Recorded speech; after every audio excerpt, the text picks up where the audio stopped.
da-dum, da-dum, da-dum, bum, da-dum, da-dum, da-dum, bum. Hi, Dr. Waters. Thank you for joining me. Glad to be here. Glad to be Thank with you. you. As you know, this is a part of Wicked Weed's Capitalize the Bee campaign. And so they have asked me to do a series of interviews for their social media around Blackness and for me to engage with a conversation around Blackness in a way that I felt fit doing. And so for me, I was really interested in looking at Blackness and in kind of four parts, where we are, where we're going, where we've been, and what have we done, right? And so I've interviewed Janetta Elzie from, she's an activist from Ferguson, and she earlier this month, and she was lovely, and I'm interviewing a social commentator later this week. And so I'm really excited to have a historian, to kind of, especially a Black historian who has roots in Asheville, to really kind of engage in this conversation. So I really wanted to thank you for joining me. But we were talking before we officially started recording around our parents, and we were saying how, my dad has a huge family. He's got 8 siblings. My mom's got 6, and you were saying how your mom was an only child, but your dad was the oldest of 10. And something that really came up for me was my grandma, my mom's mom, she was an only child, but my dad's mom was one of 30. Oh, wow. And Yeah. Oh and so she had a huge family. And one of the things that I always think about, thinking about my family and my brother, I'm one of 2, is the idea of legacy. And it's such a weird place to kind of start this interview, but really when I think of Black history and when I'm like talking to a historian, I always think, what is legacy? And I think so much of America is this lineage, right? There's so much pride in being John the Fourth, and what does it mean to carry something on? And so I wonder for you, I wonder if you've ever talked with your mom, who is an only child, if she ever, especially as a woman, if she ever worried that her legacy could stop with her. It's interesting that you've asked that question. Jefferson, I've never asked her about that. I have never asked her about that, and I do feel mom. I think now, and she's, as your parents age, you can see how they change from how they were when you were younger. They're less intense about certain things, more relaxed about certain things. What I've noticed about my mother is, although she was an only child and having a large number of people around at any one time could be somewhat uncomfortable for her. It's now that she's gotten older, she likes having people around. Sure. And so you asking that question forced me to think about, what's going on, because my siblings and I have talked about this. Oh, it's really interesting how mom wants us around now. She wants us, she's always trying to get us to come to the house. And then when you come to the house, she will do certain things to make you stay. One way that she can really make you stay there for a good length of time is to have food, because she's just an outstanding cook. This is the thing in Black families. And I think that she realizes now that you asking the question, Jefferson, makes me conclude that a part of the way she acts with us now has something to do with her sense of legacy. We are her legacy. Exactly. And so I think that, I might be wrong here, but I'm willing to kind of roll the dice on that and bet that that's what she's thinking. She sees that her children are really the legacy that she has. And it would be interesting to ask a person who was an only child and then never had any children. I have one friend who right now, she's an only child, and in times when we talk with each other, she's a colleague, she'll say, I'm glad I don't have any siblings. But I'm thinking, when she gets older, I wonder how she's going to feel about that, when there's actually nobody there and she doesn't have any children of her own and no siblings. I wonder how she's going to feel about that. Well, and it's so interesting because, I identify as queer.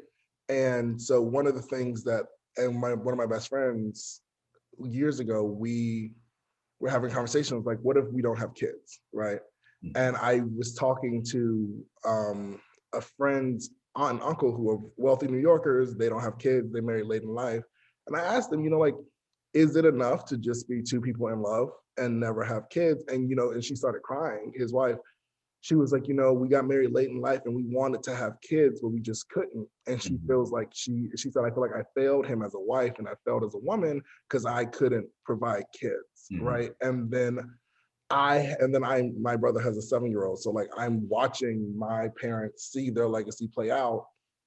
And I know for me, as a queer person, as a man who dates men, I know that I can never produce biological grandkids in a nuclear family unit for my family. Mhm. And I think the same way, especially being a Black person in Asheville, trying to date, my family is very big, but it's also very Black. Mhm. And I take a lot of pride in that, and a lot in my Blackness. And in a lot of ways, I'm constantly thinking about legacy because I'm constantly aware that almost the natural realities of my life mean that I am risking or changing what my legacy could have been. Mhm. And I Mhm. think that's something that when, like I grew up, upper middle class, my parents are both have postgraduate degrees, very white collar, all those things. So when you see thinking about like watching Black people kind of, to succeed in America and create this white picket fence narrative, right? Where you got a lawyer and a psychiatrist and their kids go to college and a great American dream. And then and so like there's that burden of wanting to continue that Black excellence, right? Right. And then I sit here and I'm like, oh, what if me falling in love with a white man, me and my friends talk about this all the time. It's like, what does that look like to the world? Because I have been in interracial relationships where people feel like, oh, you must be doing better because you're dating white. It's like, no, I was doing great being all Black. Mhm. Mhm. Mhm. I'm constantly thinking about that. Is it better is it better for legacy to be consequential later or now? Like, am I willing to be happy now, knowing that I'm shifting a narrative later? Right. It's an interesting question. Me as a historian, I'm constantly thinking about the past. There a couple things I'll say here. One, I don't know that Americans are that good at thinking about legacies. I probably would somewhat kind of go in a different direction. Sure, When we think about Americans in general, we don't. sure. People who know me really well, Jefferson, know that I have. It's almost become a joke. It's become a joke now that, but I'll take it. I wear it with a badge of honor that Sure. I am. What's the word I want to look for here? That I have become absolutely enthralled and fascinated with Alexis de Tocqueville. Who was in the country in the 1830s. I think that any person who has not read de Tocqueville's Democracy in America, which was published in 1835, every American should read it because Okay. it's like my mentor, my academic and intellectual mentor. One of them was John Hope Franklin, Sure. and John Hope Franklin in his autobiography, his book was titled Mirror to America, and I think in any where he was asking Americans to look at themselves, Alexis de Tocqueville did that better than anybody I know, especially early on, because he showed Americans what they were, Sure. that they don't really think about the future. They don't think about the past that much. America's this kind of new and innovative space. So Americans, as he saw it in the 1830s, and I think we're still that way, that we focus mostly on the present moment and we don't Sure. think as much now. Here's where I'll go back over and agree with you. And we'll be on the same path. I think African Americans and Southerners, Mm, and I would also add to that probably Native Americans as well, think more about legacy because the possibility of creating one has been so disruptive in the Sure. American experience. So for African Americans, I mean, no better way. We know the story of slavery, but if you want to see it just kind of play out in a really, really big way, you can go back to Alex Haley's Roots and watch it, Sure. watch how that unfolds. I mean, the threat of even having a legacy in a family, as you talked about, was the threat was always there. I mean, because that could be disrupted at any time, not because of something that you would do, but because of the person who claimed that they owned you and legally owned you could Sure. disrupt that.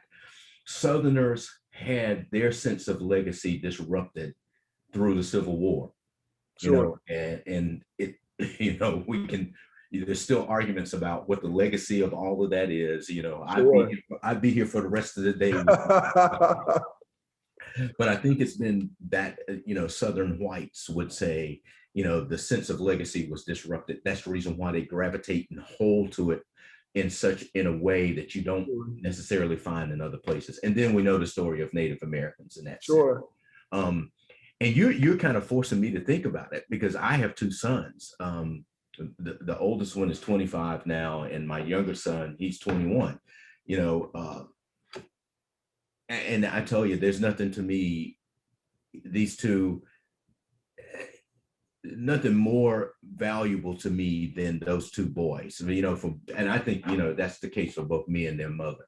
Oh. Now, it's interesting that as they have aged, but the relationship, I've had to kind of go through this, if your mother's a psychiatrist, I probably should be talking to her of how to navigate how the relationship changes, because they do their own thing. Sure. My oldest son is now 25. He does his own thing. It's rarely that, we'll text each other and talk, but if there's a conversation initiated between the two of us, it's largely from my prompting. I'm the one who does it, because he's doing his own thing. He's planning on getting married sometime really soon. Okay. And I don't have anything against the person that he's intending to marry, her at all. She's as nice as she can be, but I'm thinking, you're taking something away from me. It's like, you feel that. So, I think, but I wonder, Jefferson, if it wasn't for the fact that they're doing their own thing, and the conversation and the communication between the three of us is not what it was when they were smaller and we were in the same space. I wonder if it was for the fact that communication has been disrupted as they've gotten older, if I would really be thinking about it, if I would just, you see what I'm saying? Yeah. I would be thinking about, what they mean to me. I'm not so sure. I'm just being transparent here. I'm not so sure that I would be. But I say all of that to say that, if you go read W.E.B. Du Bois's The Souls of Black Folks, which I think is also another book that has to be everyone should read. Yes. That what Du Bois worried about was that he said, the sense of legacy, if we want to use that word, that existed among African Americans in the aftermath of the Civil War, the aftermath of slavery, was strong and it was deep. I truly believe that Du Bois feared what would happen to that sense of legacy, that sense of soul that he talked about Black people having once African Americans were able to engage the kind of American capitalist system in a more mainstream way.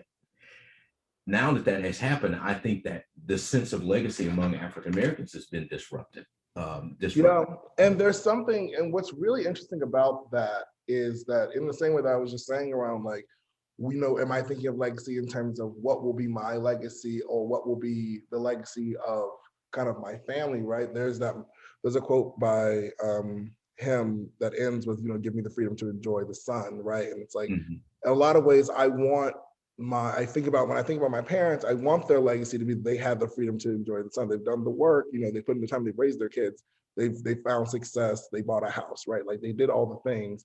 They should get to enjoy the fruits of their labor, right? And then at the same time, I think so much about the fact that so much of my parents' legacy in my head is this sense of Blackness that I think in a lot, especially in Asheville, gets lost because we're not surrounded by it. But that also, when you sit and think about it, is rooted in white supremacy, right? Like I am, like I'm a kid of Jack and Jill. Like my dad's in the Boulay, like my dad, he's a Q, my mom's a Delta. Like they went to HBCU. So like when I think of like the legacy of Black people, I am constantly introducing people to the other side of Black history, right? Everyone is so obsessed with the with the poverty narrative. They're so obsessed with slavery. I'm like, and I was like, well, the thing about it is like, I have never, growing up, I never saw Blackness as a problem. Yeah. I only knew Black doctors and lawyers and dentists, and I did cotillions, and we did all the things that the white people in Asheville tell me does not exist for Blackness. And I'm like, no, I have never felt the need to separate success and Blackness. You're right. And I think in a lot of ways, what's getting lost, I think in my generation, around the legacy of Black people is that we have never been able to successfully tell one story. Like, have you read that book that came out in like the late 90s, Our Kind of People? Yeah. Oh, yeah. Who he just passed away. Really? Yes. Oh wow! And so I was shocked, Jefferson. I was shocked that Lawrence Otis Graham, that's his name. I've read that book, to talk about that other side of Black America that so many people don't know about. Sure. But yeah, he just died. This what is this? This is Thursday. It was late last week. Oh wow! And what I loved about that book is that it does depict a different side of Blackness. What I hated about that book was that it creates a conversation around Black success and Black wealth as if it only happens for billionaires, right? And it's like the conversation of Black upper middle class as if those same people as if those people have removed themselves from Blackness so they can vacation at Martha's Vineyard, right? Right. And I think that has always kind of been and so for me, I am constantly trying to hold on to the fact that when I'm thinking about what it means to have a legacy, I'm thinking about what it means to engage in a lineage of Blackness and creating that culture, similar to how the conversation around Ebonics came about, right? Like I want to elevate the conversation on what it means to be Black and to have a culture, but also realizing that legacy is also, it has been disrupted, but it also is a subscription to white supremacy. Because the idea of assimilation, the idea of what it means when you start introducing colorism and straightening hairs and living on the white side of town, it's like, what does it mean to assimilate for success, to be the only Black person there, and then try to hold a Black space by yourself? Right. Yeah. There needs to be is there a need for, the sense of community that existed in Black America, pre-civil rights in the 1960s was a forced community, right? Because it was segregated. I'm so glad you went here. Thank you. Yes. So that is my next question, is like, I want to hear from a historian's perspective around how segregation was good for Black people. Let's talk about the fact that during segregation, Black education, Black home ownership, Black entrepreneurship was so much higher because it was a forced community. Right. And so, in a lot of Black people, the internet would call them hoteps, would tell you that we should go back to that because we were better off. And I would love to know your thoughts on that. Yeah, it's interesting because how old are you? 27. 27. Okay, so you're in the generation. You're just 2 years older than my oldest son. Sure. You all are in a generation where you're doing something that our generation, I would say my generation, has found uncomfortable, and especially the generation before us, which will be my parents, your parents' generation. Something that for them is uncomfortable because they were in the forefront of the fight for desegregation and for integration. And it was that, you're standing on the outside, people telling you don't belong, So you're fighting for access to that. And when you're fighting for access, it's hard. I think it's hard to have a conversation about, okay, well, what will the benefits of access be? And what will be the downside of it? We don't think, when I teach classes and I teach my students, I always tell them, because history is a philosophy, that's why I have PhD. It's a philosophy. So it's about asking questions. I will tell my students all the time, Jefferson, look, we're not going to resolve anything in this class. If anything, we're going to complicate it more. Because if I was taught anything through graduate school, and especially at Chapel Hill earning a PhD, it was that you learn how to ask a good question. All right. So you're constantly asking questions, more questions. So it's hard when you're fighting for access to step back and say, what I wanted to say, tell my students, look, life is full of dichotomies, right? There's an upside and there's a downside to everything that we do, but you have to kind of be philosophically oriented to actually see it that way, to understand that. So your generation is doing something that our generation has not really done. You're forcing the question to say, okay, we're not opposed to desegregation and integration, but we're also going to ask the question, what did we lose by it? All right. And I think that's still a question. It's still open. That's still open for exploration. I don't think that we fully know just yet. And it's going to require more scholars kind of digging into it. My response to your question, if it was just a quick response to the question, is that I think it's a legitimate question to ask, and it's something for us to actually engage. I think about the fact that when I grew up here in Asheville, first of all, let's take the Burton Street community. Sure. My grandparents, the Rices, they worked very hard. My grandmother owned her own beauty salon, even though it was in the house. Sure. They built a house, and they specifically set aside downstairs a location that was going to be the beauty salon.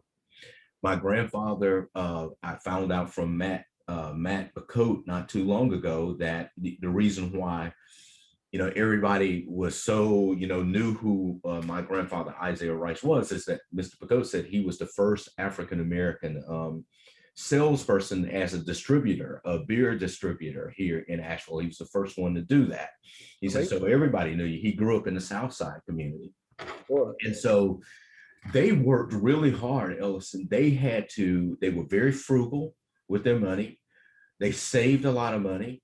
I learned so much about the broader world from them because they traveled outside of the country. My grandfather took all of these photographs, which, you could see the way that they were living their lives, the way other people around them were living their lives. But what I find interesting about Ike and Geraldine Rice is that they never left their community. Although they probably could have later on, because my grandfather didn't die until 1980. He was very young. He was only 62 years old when he died. Sure. But the thing is, and at that time, when they built their house in the 1960s, they built that house. I'm sure that there were restrictions still existed that said that, they couldn't go live in, let's say, North Asheville, somewhere here near Grove Park Inn. Sure. So they stayed in the community. And I think that had a significant impact on the stability of those communities, that the people who had worked hard and earned money, who today could move out of those communities, didn't move. It had something to do with the stability of those communities. Another example is in the Shiloh community. I grew up in Shiloh, lived right on West Chapel Road. My grandparents lived on Brooklyn Road. They lived this is my dad's parents. They lived right behind Jesse and Julia Ray. Sure. Oh, I love Miss Ray. That's right. So the Rays, and then Dr. Butler, who was a physician here, Dr. Butler and the Rays lived right beside each other. They had these huge houses. You probably know where those houses are on Brooklyn today, these huge houses. But what's interesting is that, all of the money they had earned in their respective industries where they worked, they didn't leave those communities. Sure. They stayed in those communities. And I think that had a lot to do with the stability of those communities. I can think about even Shiloh, think about the Craigs. And I can't remember Mr. Craig's first name off the top of my head. well, well, it was the Craigs, the Kings, Jocelyn King, who you may know Yeah, her. she was my piano teacher. Yes. See, they stayed in their communities. They didn't Yes. leave the communities. They could have left them. And I think it had a lot to do with stability. So today, what happens that we leave? Okay. Now, Sure. but that desegregation gave us the right to be able to leave. And I'm not saying that people shouldn't, if they want to buy a house in some gated community somewhere, they should do Sure. that. Um, I'm not saying that is wrong, but it does have some impact on on the stability of those communities where they were.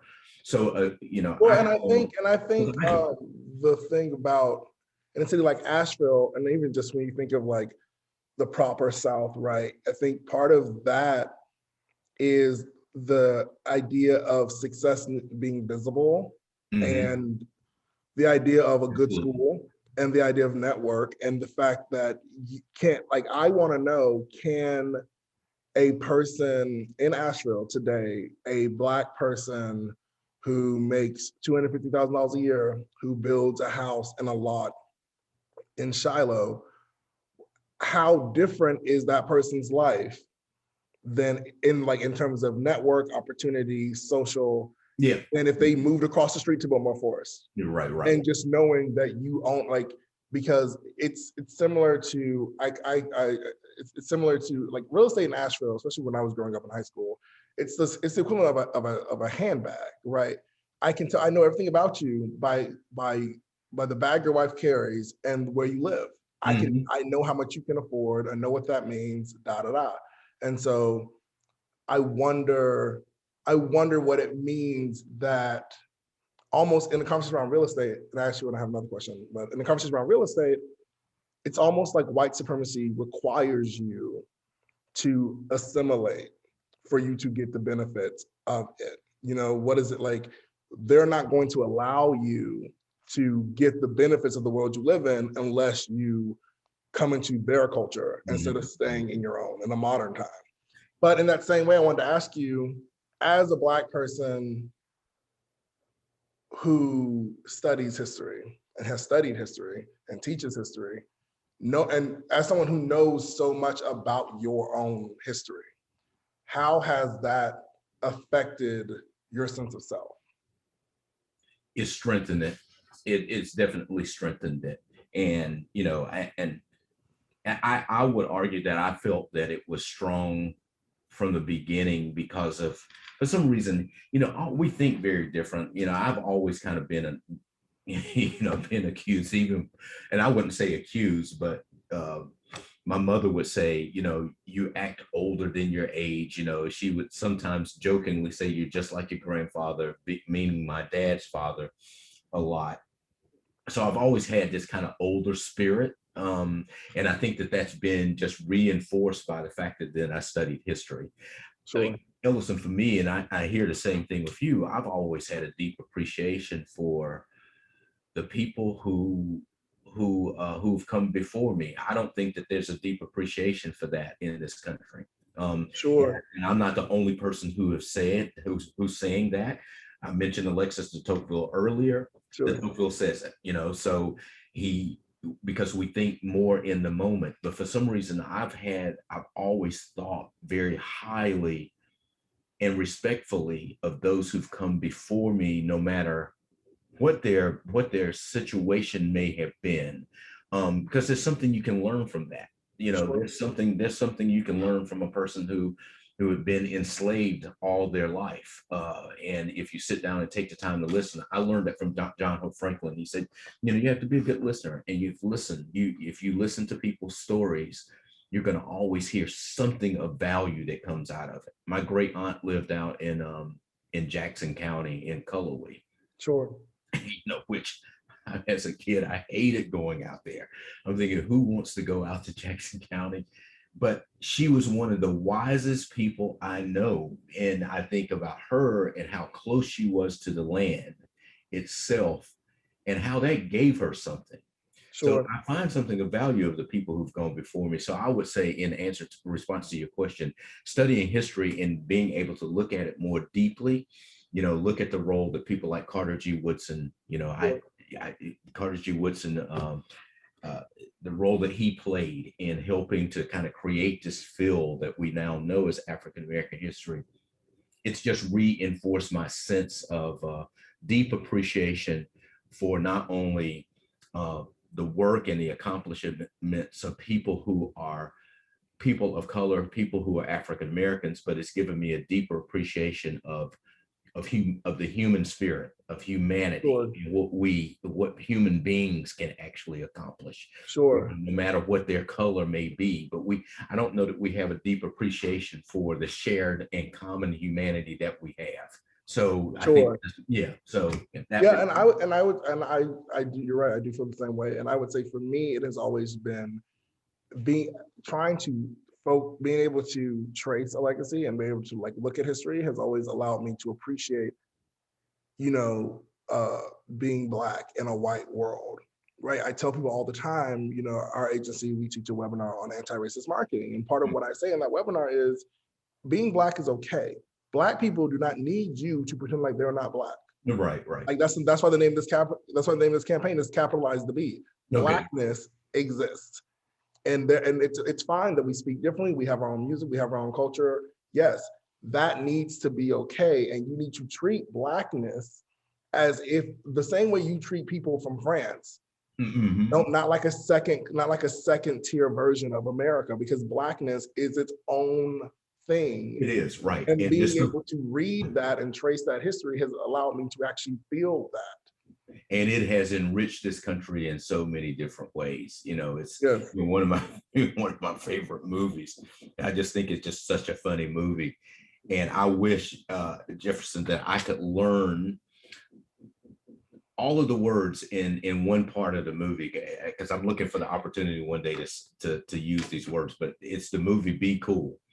And have you seen that movie? Yes. So, and you remember the scene where Cedric the Entertainer is in the office, the guy from Russia is in there, and with the music mogul and the Russian guy who doesn't have, who's kind of adopted this kind of white supremacist attitude from his time of living in the United States, ends up telling Cedric to be cool. And do you remember? You may recall Cedric's response to that. It's this long soliloquy that is just great. And he goes, you know, he says be cool, but he uses the N word when he says it. Mm-hmm. And then Cedric comes back and he says, you know, he said, here we go with the racial epithets again, you know. Sure. Why do we always have to go there? And he said, you know, I would not get this right, but that scene is so rich where he says, look, you know, it would be just nice if you would just sit back and just understand how Black people have so enriched the culture of this country. Sure. I would prefer if you would just say thank you and be done with it. And he said, don't tell me to be cool, because I am cool. So I love that. And I think that, you know, what you're saying is exactly where the country needs to recognize that. It's like, look, you know, we have deeply enriched this country. My colleague here, Marcus Harvey, Dr. Harvey, we do the radio show, the Waters and Harvey Show. We just did an interview. It has not aired yet, but we did an interview. The show will air on March 11th with Mitch Landrieu, the former mayor of New Orleans, who is the one who initiated the effort to remove 3 major Confederate monuments there. And so he's very close friends with Wynton Marsalis. Oh, sure. Marsalis are very close friends. And he said they grew up together. And he told me in that conversation, he said, you know, it was Wynton, he said, is not just a jazz musician, but he said Wynton sees himself as a historian through his music. And he tells the story, you know, of how jazz really is America's original art form. It really is. It's purely American, but it's just this mixture of all that's going on, you know, when you bring these instruments together. And why can't we come to appreciate that that's what America is? And that's a part of what makes it unique. And I think, and a part of what could strengthen it, you know, but we just have, you know. That is a great segue to my last question. Which is, will America survive? And in the context of, knowing that no great democracy has ever lasted past 600 years, right? And that America is not even 300 years old yet. And America is built on the idea that the white man, the cis straight white man, gets to do well. And so I have always said, like, the reason we're having so many issues is because America was not built for so many people to have so much access.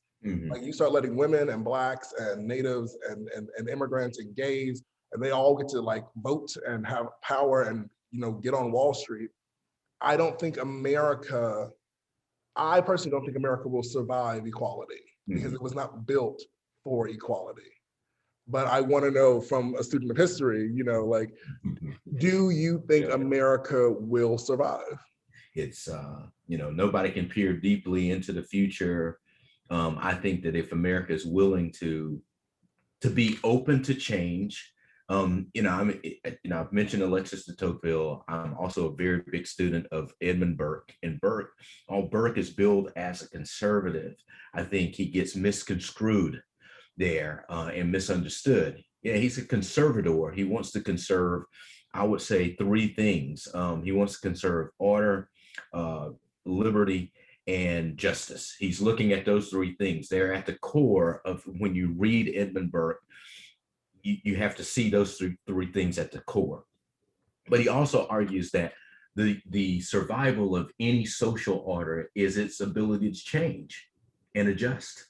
And so if America can make changes, if it's open to making, we've got to tweak here, we've got to tweak there, we can never see ourselves as being absolutely perfect. Sure. I mean, hell, it would take the fun out of living, wouldn't it? Because, what would be the purpose of getting up, every day if there's nothing for you to continue to work on? And if the country can always see, if the people who are leading it, whoever comes after us, can see that this is a constant experiment and a constant work in progress, and that you can't predict what human beings are going to do. Sure. Just because a person is coming from Latin America, where the countries have been operated under what some would argue a more collectivist and communistic society, that doesn't mean that they're going to come to this country thinking that that is the model that is perfect here. Sure. You can't predict that. Sure. And I think the reason why they're coming here is they're coming here for opportunities. Right. So if the country can remain open, Jefferson, to making the tweaks as we kind of go along, and doing it in a way that we appreciate the human experience, then it will last a little bit longer. Will it go beyond 600 years? Yeah. What's that quote? They say democracy is yours if you can keep it. Yeah, that's it. Yeah, that's from Franklin Roosevelt, not Franklin Roosevelt, but Ben Franklin. Yeah. When they were asked what kind of government they had, that the country was going to have after the Constitutional Convention in 1787, he said, a republic if you can keep it. Yeah. So if you can keep it. That it has been such a pleasure to talk with you, Dr. Waters. You too. I'm sorry. I hope we didn't go. I hope you got enough of what you needed here. No, this has been absolutely great. I want to thank you so much for having this conversation with me and making time in your schedule. Okay, good. Thanks. So I'll look forward to hearing from you. Tell your parents I said hello. I'll do it. You look forward to seeing you again and talking to you again sometime soon. Yes, sir. I'll talk to you soon. Okay. All right. Okay. Bye-bye. Take care.